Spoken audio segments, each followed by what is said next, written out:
अरोड़ा साहब, बहुत शुक्रिया, आपने हमें प्रोग्राम में ज्वाइन किया। सर, ये जो भारत मौक़िफ़ इख्तियार कर रहा है, एक तो हमने चले क्रिकेट ग्राउंड्स में तो दूसरी चीज़ें देखी, लेकिन ये अगर मसला उठना चाहिए था तो ये दूसरी रियासत की जानिब से उठना चाहिए कि जिस रियासत में किसी और रियासत के जिसके साथ जंग हुई थी उसके लोगों ने आना है। पाकिस्तान ने ये मसला नहीं उठाया।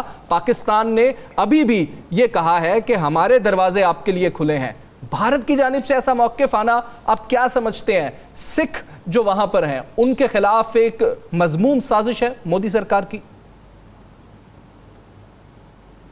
बहुत मेहरबानी, सत श्री अकाल और आपका बहुत बहुत शुक्रिया जी।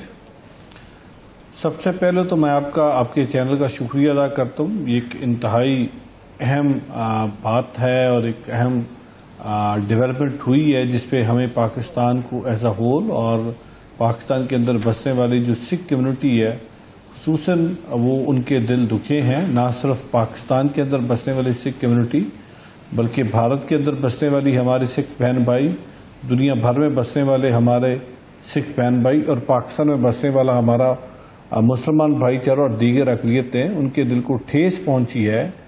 क्योंकि जो नवंबर के गुरपर्व पे जो गुरु नानक देव जी का जिसको हम अपने उसमें प्रकाश दिन कहते हैं, बट हम आम फहम ज़बान में हम गुरु नानक देव जी का जन्मदिन कहते हैं, जो कि नवंबर में मनाया जाता है, जिसमें हज़ारों की तादाद में हमारे भारतीय सिख यात्री तशरीफ़ लाते हैं। और हमारे लिए वो गुरपुरब है, लेकिन उसमें हम मेला कहते हैं। उस मेले की खूबसूरती यही है कि दुनिया भर से रंगारंग जो लोग हैं वो तशरीफ़ लाते हैं। भारत से, कनाडा से, अमेरिका से, यूरोप से, न्यूजीलैंड, ऑस्ट्रेलिया से, मिडल ईस्ट से, हर जगह से हमारे सिख बहन भाई तशरीफ़ लाते हैं और उस गुरु नानक देव जी के उस मेले पे जो जन्मदिन है उसमें शरीक होते हैं। लेकिन आपको याद होगा जब 6 और 7 मई की शब भारत की तरफ से पाकिस्तान पे हमला हुआ और पाकिस्तान की मसाजिद को अटैक किया गया, सिवा जो हमारे आम शहरी थे उनकी इनोसेंट किलिंग हुई, और फिर 9 और 10 की रात जब पाकिस्तान ने भरपूर कार्रवाई की। लेकिन उससे पहले 7 तारीख को भारत ने पाकिस्तान के साथ जब बहुत सारे मुआहदे जब ख़त्म किए, जहाँ पे इंडस वाटर ट्रीटी की बात की, वहीं पे जितने हमारे पाकिस्तानी शहरी मौजूद थे भारत के अंदर उनका वीज़ा कैंसिल करके उनको 24 आवर्स के नोटिस पे पाकिस्तान वापस भेजा।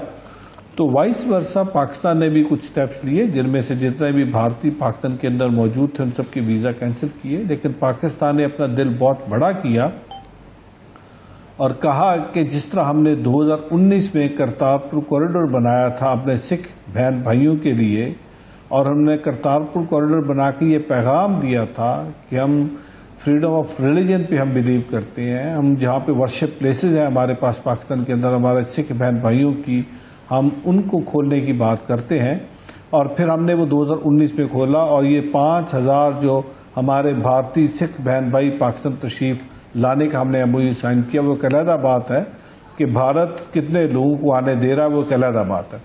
लेकिन 7 तारीख को वही कॉरिडोर जो हमने अपने सिख बहन भाइयों के लिए खोला था, भारत ने 7 तारीख को वो करतारपुर कॉरिडोर बंद कर दिया।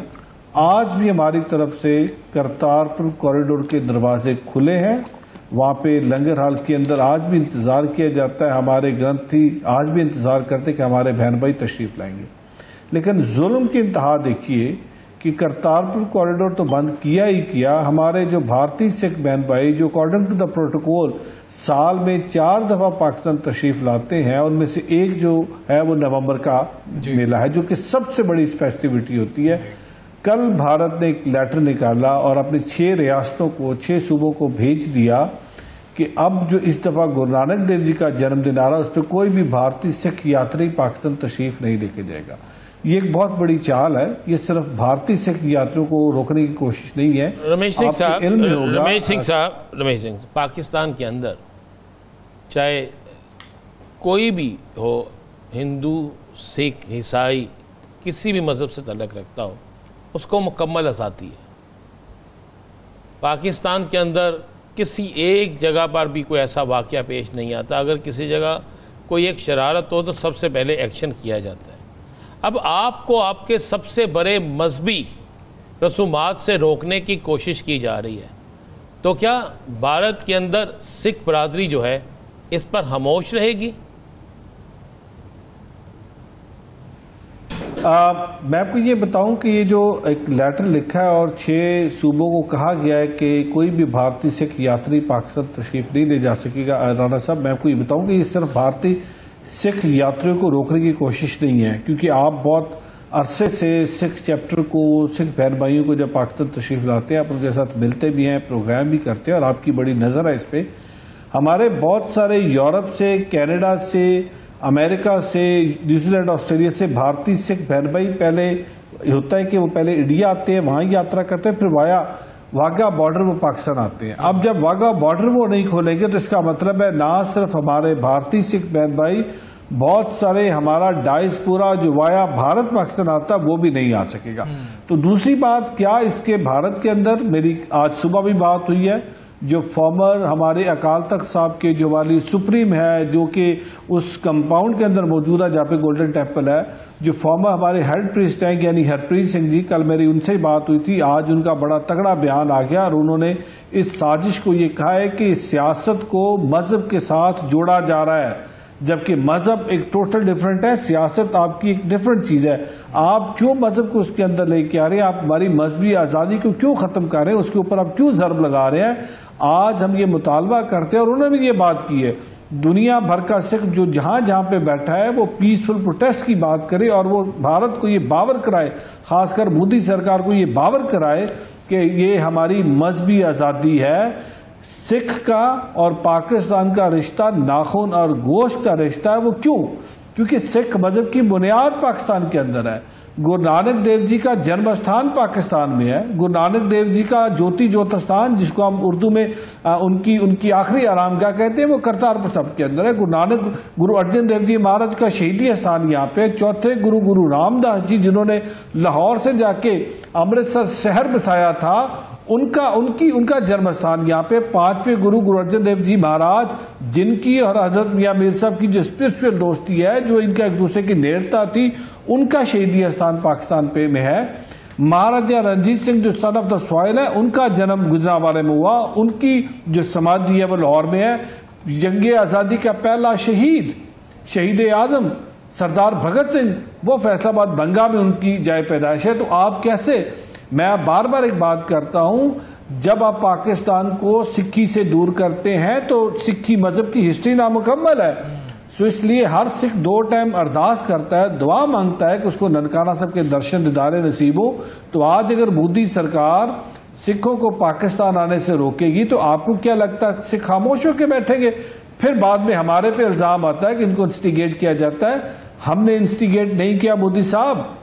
ये आज अगर भारत के अंदर खड़ा हुआ, पंजाब के अंदर खड़ा हुआ सिख ये कहने पे मजबूर हुआ है कि हम सेंटर के साथ नहीं रहना चाहते, तो ये आपकी नाकिस पॉलिसी है। आपकी अक़लियतों के खिलाफ जो दुश्मनी है और जो हिंदुत्व की अप्रोच आप लेके चल रहे हैं, ये उसका खमियाजा आज आप भुगत रहे हैं। आज अगर आपने YSL और इंदिरा कैनाल खोली होती और आप भाखड़ा डैम से पानी जो है वो राजस्थान को भिजवा देते और इतना पानी पंजाब के अंदर, भारतीय पंजाब के अंदर और फिर पाकिस्तान के अंदर तबाही ना मचाता, तो शायद आज आपके खिलाफ इतने लोग ना होते।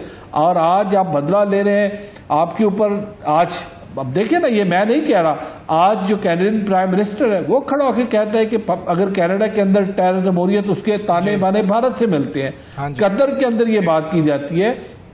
इसी तरीके से आप पाकिस्तान के अंदर देख रहे हैं, बहुत सारी जो टेररिज्म हो रही है उसके ताने बाने जो सफारत खाने थे भारत के अफगानिस्तान के अंदर, उनसे जाके मिलते थे। आज बलोचिस्तान में जो अंदर हो रहा है वो उसके ताने बाने भारत से मिलते हैं। तो हम ये चाहते हैं इस खित्ते के अंदर अमन हो। जब 22 अप्रैल का फॉल्स फ्लैग ऑपरेशन हुआ, हमने कहा कि आप आजादाना तहकीकात करवाएं, हम आपके साथ हैं, लेकिन बदकिस्मती से भारत को अपना रवैये पे आज नदामत होनी चाहिए। आज भारत के इस रवैये की वजह से ना सिर्फ दिफाई तौर पे वो पीछे रह गया, आज सफारती महाज में भी बहुत पीछे है। आज हमें खुदा ने सुरखरूख किया है, आज हम सीना तान के अपनी पाक अफवाज के साथ खड़े हैं। हम अपने फील्ड मार्शल की उन कायदाना सलाहियतों का अप्रिशिएट करते हैं, अपने वजीर आजम पाकिस्तान की उस सोच को हम सल्यूट करते हैं, वजीर आला पंजाब की उस कावज को, वो जो करतारपुर साहब नारोवाल गई, उन्होंने वहां पर जाके बैठ के कहा कि 24 घंटे के अंदर पानी करतारपुर साहब में खत्म करें और वहां पे मजहबी इबादत गाह है, वहां पे मजहबी रसूमात शुरू होनी चाहिए, क्योंकि सिख हमारे बहन भाई हैं। ये पाकिस्तान है। पाकिस्तान की वजीर आला पंजाब असम्बली के अंदर खड़े होकर कहती है कि अक़लियत मेरे सर का ताज है। वजीर आजम पाकिस्तान बार बार कहते हैं अक़लियत को तहफ़्फ़ुज़ करना हमारी हुकूमत की जिम्मेदारी है। फील्ड मार्शल बार बार सिख कम्युनिटी को गले लगा के कहते हैं कि हम सब एक हैं। DG ISPR अपने प्रोग्राम के अंदर कहते हैं कि सिखों का और मुसलमानों का रिश्ता बहुत पुराना और एक बहुत गहरा रिश्ता है। ये पंजाब है, ये पाकिस्तान है। पाकिस्तान की आवाम जब हमारे सिख बहन भाई भारत से तशरीफ लाते हैं, उनको रिसीव करना है, वाघा बॉर्डर पे जाते हैं, उनको सरदार साहब आपने कहा कि बड़ा गुस्सा है भारत में, बाकी बात हमें भी कोई रोकेगा हमारी मजहबी रसूमात से तो हम किसी सूरत भी उसे बर्दाश्त नहीं करेंगे। ये आपको राजस्थान उसको खालिस्तान की तहरीक के साथ जोड़ा जा रहा है, पाकिस्तान के हाथों शिकस्त के साथ जोड़ा जा रहा है, किसके साथ ये सारा मामला जोड़ा जा रहा है, कोई तो पता लगा होगा ना।